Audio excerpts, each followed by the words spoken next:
bonjour. Est-ce que vous pouvez nous dire tout d'abord comment la jeunesse du projet, comment ça s'est fait? Voilà, là je crois que tu as la priorité. C'est le coordinateur qui parle. Ouais. C'est le troisième projet qu'on fait dans cette collection-là. Les deux premiers, Kadat et Abîme, sont partis un peu de la même façon. C'est-à-dire que c'est une volonté de l'éditeur au départ de faire un ouvrage qui s'approprie l'imaginaire d'un auteur, en l'occurrence assez connu puisque c'est Jules Verne. Donc volonté de l'éditeur, acceptation de Nicolas d'illustrer ça en un temps record et de produire une 60aine d'illustrations, c'est ça? 80. 80. En un temps record, et puis après recrutement des auteurs, tous assez intéressés par Jules Verne pour développer ça. Je me souviens que quand on a démarré, la première initiative, ça a été au Salon du Livre en 2011, juste après la sortie du Kadat. C'était justement sur le deuxième au rebord. Et les premières discussions avec Frédéric Weil pour constituer une équipe, c'était aussi de lancer les discussions. Moi, je savais qu'il y avait un Jules Verne qui se préparait. J'étais pas forcément sur les rangs, enfin, il n'y avait pas de raison. Et moi, je pensais qu'à chaque au rebord, il y aurait un illustrateur différent. Donc, je m'étais dit, Kadat est sorti, je vais pas intervenir dessus. Et c'est Frédéric Weil qui est venu me tanner au moment du Salon du Livre. Et je lui ai dit, écoute, il faut que je te dise quand même quelque chose. Jules Verne, j'aime beaucoup, mais je suis pas un grand fanatique du steampunk. Donc, si je fais quelque chose, ce sera pas dans un axe steampunk. Ce sera une expérience fantastique et développer plein de dessins très référencés sur le 19e siècle, mais pas particulièrement steampunk. Il m'a dit, vas-y Coco, c'est aussi ce qui me plaît. Et à partir de l'idée de départ, comment s'est organisé le travail entre les auteurs qu'il a fallu recruter, et après avec on en parlera peut-être un peu plus tard sur l'aspect graphique, au niveau des auteurs, comment ça s'est fait? Comment ils ont travaillé? Comment ils ont été recrutés et pourquoi eux? Alors pourquoi Johan Elliott, ça s'est imposé assez vite puisqu'il a déjà mis en scène Jules Verne dans des romans, la trilogie de la Lune, il y a déjà quelques années. Raphaël Albert, c'est une rencontre de salon, toujours le même salon du livre, il était dans le coin, il a un imaginaire qui résonne bien avec Jules Verne aussi. Jeanne Adeba, ça s'est fait un peu plus tard. On cherchait une voix féminine pour s'emparer un peu d'un univers qui est quand même très masculin. Et en discutant à droite à gauche, on a fini par la recruter. Je me suis rendu compte qu'elle était aussi très imprégnée de Jules Verne depuis longtemps. Donc c'était au niveau du recrutement, c'est ça. Au niveau du travail, ça surprend toujours beaucoup de gens, mais on ne s'est jamais tous vus. On n'a jamais eu de réunion avec tout le monde. Ça s'est fait beaucoup à distance par Internet. Chaque auteur a produit son texte en assez grande autonomie.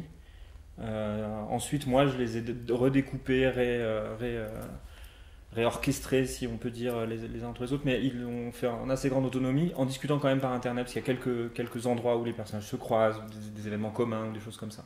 Chaque auteur donc, du projet, au niveau des textes et aussi au niveau du dessin, on le voit, joue un rôle, c'est-à-dire joue le rôle de Nadar, Julie, etc. Est-ce qu'il fallait qu'ils soient aussi acteurs, parce que du coup leur style littéraire, il fallait qu'ils soient imprégnés un peu de la patine du temps, de cette écriture un peu fin 19e. Est-ce que ça a été une contrainte dure pour eux? Il faudra leur demander à eux. Non, mais moi quand j'ai reçu les textes de Johan et surtout de Nadar, en fait, donc de Raphaël Albert, qui écrit vraiment comme une correspondance à l'époque, j'ai vraiment eu l'impression d'y être, quoi. Et effectivement, je sais que Raphaël Albert s'est plongé dans la correspondance de Nadar, a repris des termes. Pour la petite anecdote, plusieurs fois je lui ai dit mais non, mais ce terme n'existe pas. Il me dit mais non, il existe. En tout cas, Nadar l'a utilisé dans telle lettre à telle date. Donc il y a effectivement un travail, je pense, de style, de peaufiner le style et qu'il ait l'air le plus réaliste possible, qui a été fait par tout le monde, par les quatre auteurs. Ouais. Est-ce que vous pouvez nous parler un petit peu de la trame sans trop la déflorer d'un an dans les airs? Ah bah oui, non, je peux même vous expliquer pourquoi on a choisi cette trame-là. Donc l'idée de départ, c'est que Jules Verne, en 1969-70, c'est une période qui n'était pas facile pour lui, serait parti pendant un an, il aurait disparu de la circulation pendant un an, il aurait rejoint une cité utopique fabriquée par des penseurs de notre temps, enfin de ce temps-là. Je dis notre temps alors que... Oui. Et donc il serait parti pendant un an, entraîné par son ami Nadar. Et il aurait vécu donc dans cette cité utopique pendant un an. Et il se serait inspiré de ce qu'il a vécu là-haut pour rédiger tous les voyages extraordinaires qui suivent, ce qui est une grosse une majorité des voyageurs extraordinaires. Il n'y a pas tous les plus connus, mais il y en a une bonne partie. Et ça, c'était juste en fait au départ du projet un prétexte pour réussir à parler de l'œuvre de Verne, à la synthétiser en un seul lieu, qui soit le plus réaliste, la mise en abîme la plus profonde qu'on puisse faire. Donc tout mettre, c'est le prétexte pour mettre les personnages de Verne au même endroit. Donc il y a un Phileas Fogg, un Robur et un Capitaine Nemo au même endroit. Donc c'est ça, la trame générale, c'est ça, mais elle répond en fait à un prétexte qui est un prétexte éditorial qui est de synthétiser au même endroit l'œuvre de Verne. Et Célestin, c'est un petit peu l'image des phalanstères de la fin du 19, début du 20e siècle, société idéale. Ça a été aussi une référence un petit peu. Oui, je pense. En fait, le terme Célestin était là depuis le tout début. Enfin, on avait même plusieurs termes de travail pour le nom de la ville, et en fait, on les a tous utilisés. Ça. Pour moi, c'est plus Zif de Cille, qui veut dire ville du ciel en volapük, qui est la langue qui est utilisée dans la cité, une langue qui a vraiment existé. Et oui, Célestin, c'est clairement une référence aux phalanstères. Ce projet nécessitait au départ une bonne connaissance de l'œuvre de Verne. Quel est votre rapport à cet auteur ? Pour ma part, pas si étendu que ça. Le gros problème de Verne, c'est qu'on peut le connaître soit par ses écrits, soit par la façon dont ça a été décliné graphiquement. En fait, souvent, on a plutôt tendance à dire « Ah, ça fait penser à du Verne » et à citer des choses qui ne sont absolument pas verniennes, je trouve. Et c'est pour ça, je reviens à la notion de cyberpunk, c'est qu'on a tendance à lui approprier des machines extraordinaires ou des développements extraordinaires et qui sont finalement pas si extraordinaires que ça. Il va prendre un élément technologique, il va le pousser à fond. Ça, c'est très vernien. Alors ça, moi, c'est une dimension qui me plaît beaucoup dans son rapport à l'écriture. Ce qui a tendance à se passer généralement graphiquement, c'est que d'autres choses sont poussées beaucoup plus, et le fait qu'il y ait beaucoup de structures métal, beaucoup de vapeur, etc., fait qu'on transforme ça en quelque chose de vernien. Il y a déjà des illustrateurs comme... moi, je suis plutôt empreint de ces visuels-là. Il y a beaucoup de choses chez Robida, par exemple, qui sont très verniennes, qui sont définies comme verniennes et qui ne viennent pas de Verne particulièrement, ils viennent de Robida, mais qui correspondent à la période, qui correspondent plutôt à la période technologique, la période sociale et le développement graphique qui s'ensuit. Donc ce sont des œuvres comme La guerre au XXe siècle de Robida ou des choses comme ça, avec des structures volantes, de la vapeur, du ballon et tout ce qui s'ensuit. Et ce genre d'imaginaire, donc pour toi qui est dans le graphique... Qui n'est pas forcément directement vernien, voilà. Mais je veux dire, du coup ça te laisse un confort de travail parce que tu peux imaginer un peu n'importe quoi, on va dire.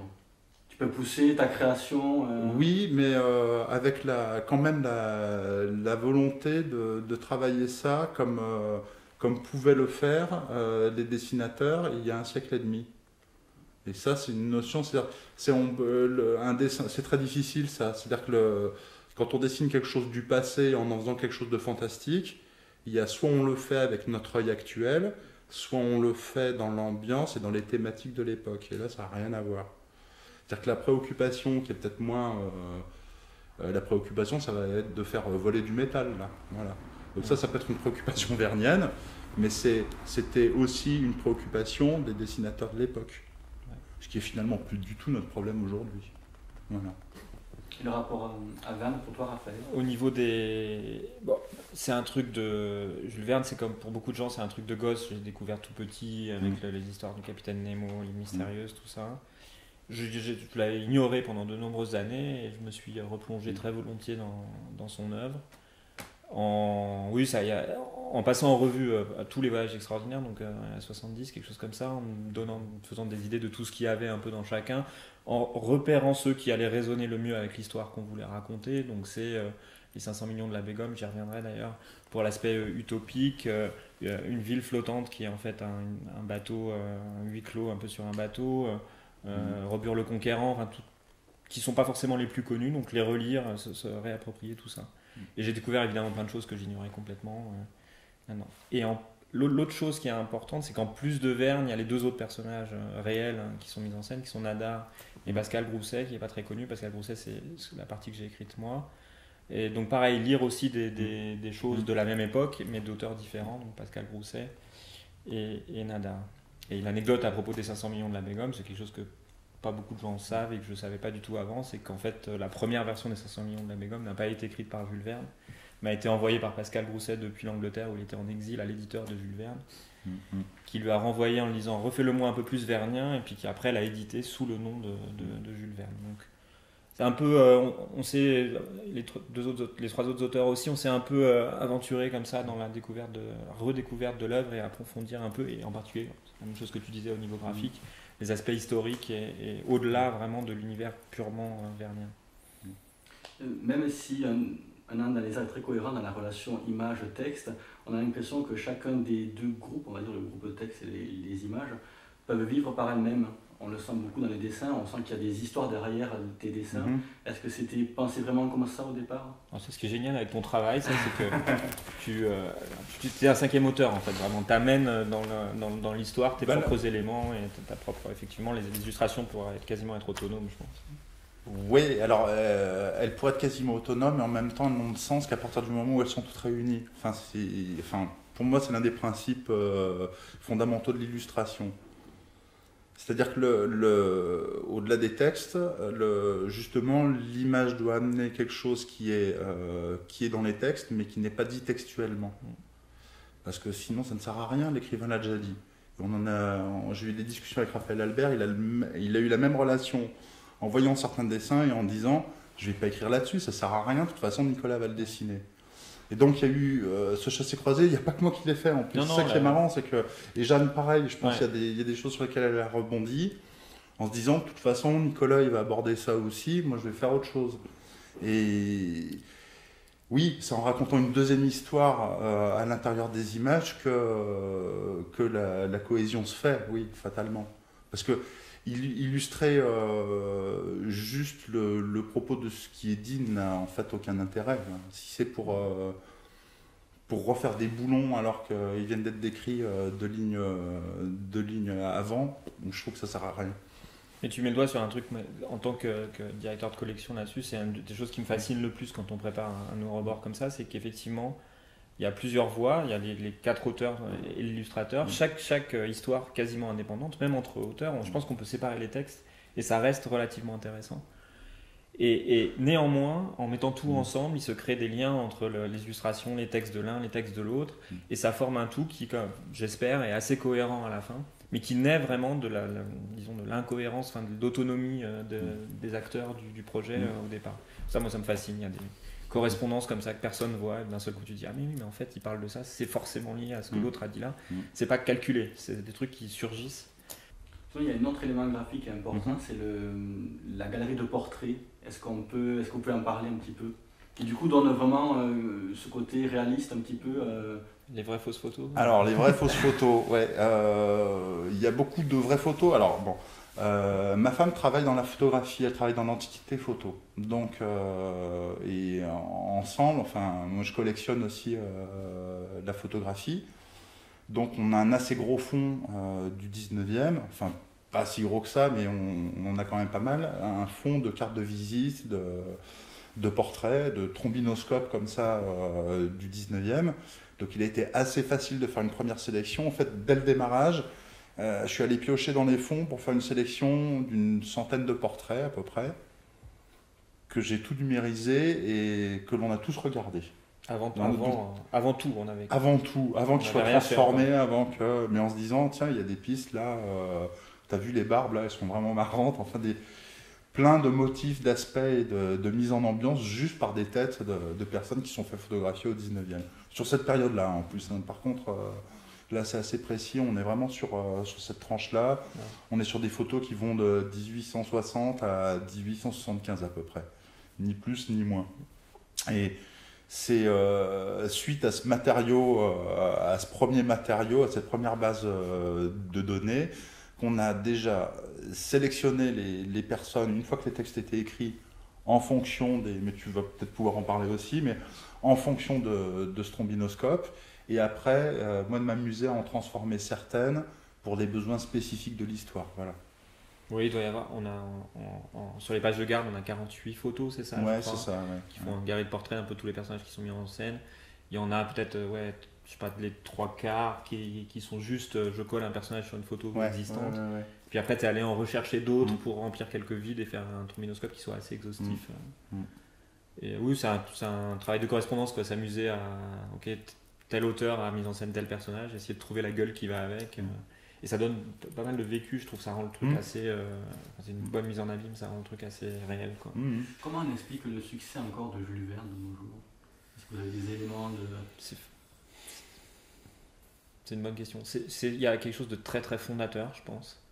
C'est, je pense, le premier à avoir ancré dans l'imaginaire de plein de gens. À l'époque, c'était quand même des best-sellers très populaires aussi. Il y a une volonté vraiment d'aller toucher les jeunes, beaucoup.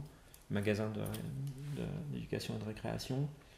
Et donc, je pense que ça a initié quelque chose. Et puis la production énorme aussi, hein.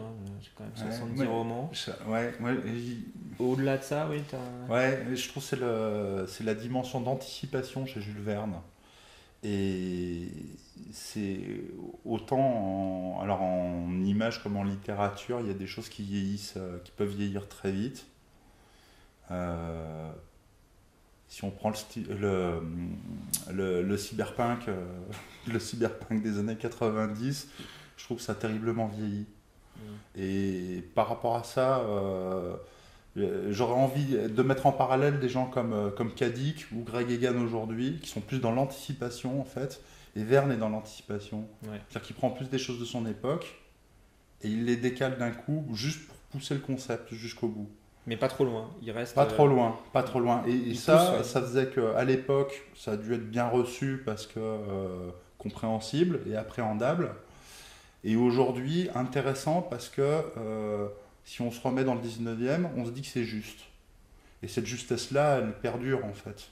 Et je pense que ce qui est récupéré aussi dans Kadik, comme dans Greg Egan aujourd'hui, et pas tellement dans le cyberpunk par exemple, c'est que ils vont faire le cyberpunk, ils n'ont même pas imaginé le téléphone portable. Enfin, c'est des choses aussi bêtes que ça, mais du coup, ça décale complètement et ça devient complètement obsolète. Oui, justement, le cyberpunk, un peu comme une vieille série datée, une vieille série télé complètement datée.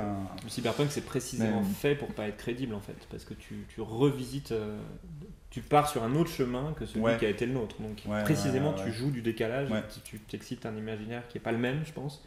Que celui de Jules Verne qui, comme tu le dis, c'est plus de l'anticipation. Il y a du réalisme, vraiment.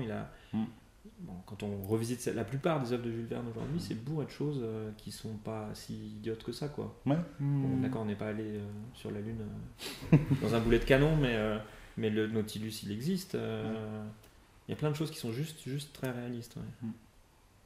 Pour finir, peut-être, est-ce que vous pouvez nous dire ce que vous retenez de votre travail sur ce projet ? Pour moi, c'est très clair. C'est au-delà du travail collaboratif très, très agréable, c'est la découverte de Pascal Brousset, qui est un personnage que je ne connaissais pas du tout, qui est très très intéressant, il était ministre de la Commune juste après être descendu de 1 an dans les airs, à 27 ans ministre de la Commune, exilé en Nouvelle-Calédonie, arrivé à Londres, exilé à Londres. Donc, comme je disais tout à l'heure, c'est en fait le nègre de deux auteurs, deux des livres de Jules Verne. Il y en a un qui est co-signé par les deux après. Et puis, réhabilité, il rentre à Paris, il devient député de Paris pendant des années, et là, il met en scène des choses... il a une volonté un peu utopique. Quand l'électricité se généralise, il pense à ouvrir les musées toute la nuit pour que tout le monde y ait accès, une approche très, très sociale, comme ça. Et puis, le truc que j'aime bien raconter, c'est son projet de 1900 là, sur l'exposition universelle. Il avait proposé de faire une ville souterraine sous Paris. Donc, creuser 100 mètres, faire une galerie d'exposition, 100 mètres, jusqu'à ce qu'on ne puisse plus creuser. Et à l'époque, il y avait un débat de est-ce que la température augmentait ou pas quand on descendait vers le cœur de la Terre. Donc ça répondait à la fois à une volonté scientifique et à la fois à une volonté d'exposition et d'éducation des gens pendant l'exposition universelle. C'était financé par l'exposition universelle, c'était magnifique. Ça a été refusé. Donc moi, c'est ça. C'est vraiment la découverte de ce personnage que j'ai incarné dans les airs et que je trouvais vraiment très intéressant. Sans schizophrénie aucune, j'ai un peu la même chose avec Adrien Nadar, parce que dans nos séries de discussions pour savoir comment toute l'histoire s'emboîtait et tout, il se trouve que Je me trouve à endosser le costume d'Adrien Nadar, qui est frère de Félix, qui est juste complètement qui est loin d'être inconnu dans le milieu photographique, mais qui manque franchement d'une grosse réhabilitation. Et il se trouve que pendant toute l'écriture du Verne, il y a eu 2-3 expositions sur les primitifs de la photographie, avec pas mal de réhabilitation d'Adrien Nadar, qui est celui qui a inventé le nom Nadar, qui se l'est fait reprendre par son frère après plusieurs procès, qui a été le premier à installer un cabinet de photographie avant son frère, qui était lui-même dessinateur, qui est un très très bon dessinateur caricaturiste et dessinateur réaliste. Donc il y a eu pareil, il y a eu la découverte du personnage dans lequel on se mettait. Donc ça c'est du coup beaucoup plus que pour Kadat où on était dans quelque chose de plus impalpable. Donc c'est cette dimension là. Et puis le fait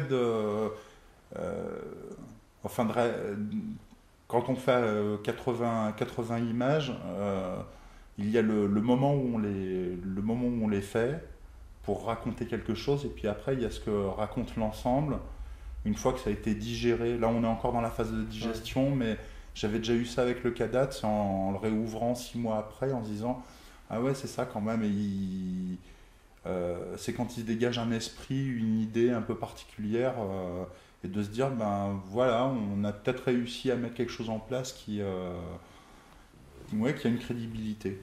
Puis c'est pas fini parce qu'on va faire une version numérique. En plus. On va essayer de faire une version augmentée comme on avait fait pour Kadat, donc proposer une déclinaison des mêmes textes et des mêmes œuvres sur un mode un peu différent. Donc je pense que ça va raconter encore une autre histoire.